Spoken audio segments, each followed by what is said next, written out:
Every IT organization is being pushed today aggressively to get all their applications to be mobile and uniformly supported across mobile environments.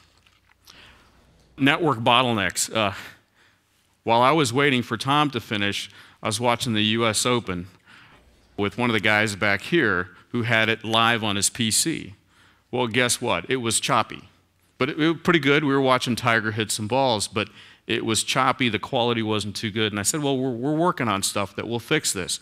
Well, the challenge here, one of the challenges, especially with mobility becoming so pervasive, is the bottleneck that mobile access environments present today. Right? There's a tremendous growth in exponential data and traffic, but there's also a big spectrum crunch.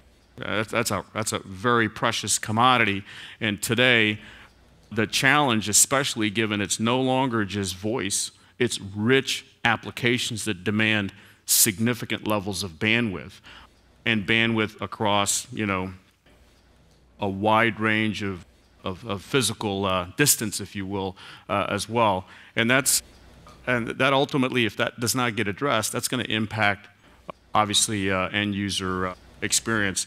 And then also backhaul. What we were watching here probably had to go through some level of backhaul infrastructure as well. And so what we saw was a sort of choppy, certainly nowhere near the kind of resolution you'd like to watch.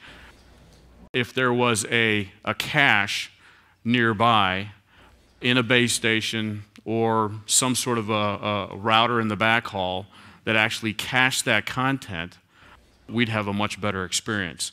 So another example of how backhaul bottlenecks will be addressed, and that caching will leverage a level of intelligent silicon that is really trying to determine what data and what information is hot and where does it need to be and how long does it need to be there to ensure that experience. And then security, which we've discussed.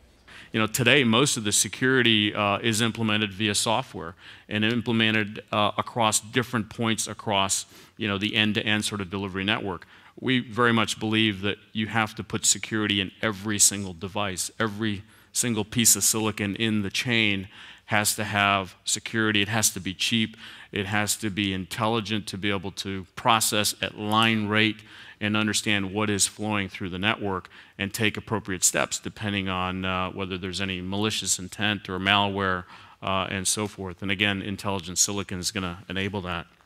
So those are just some examples of this notion of intelligent silicon around this importance of reading the bit, prioritizing it, processing it or analyzing it, and then writing it. And this is spread across all these three different platforms. And that's what's going to help us accelerate, if you will, the overall traffic and data and eliminate these bottlenecks in a much more sort of elegant manner versus the brute force sort of historical approaches that we've been taking. Significant data deluge that we're contending with. Traditional solutions for mobile networks, end devices, and data centers certainly not going to be sufficient.